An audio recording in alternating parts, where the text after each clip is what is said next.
I'll just show you how to pair a mobile to the Bluetooth audio system in this 2012 plate Ford Focus. First of all, we make sure Bluetooth is on. So Bluetooth on, there we go.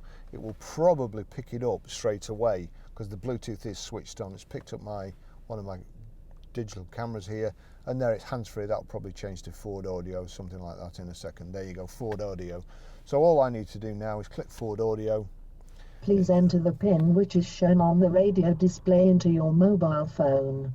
So there you go, it automatically starts the pairing process there, and the PIN on there is 3735. So 3735, pair. Do you want to allow your contacts and favourites to sync? Well, I don't, but you probably will. I won't be using the car again. So there it is, connected. Now,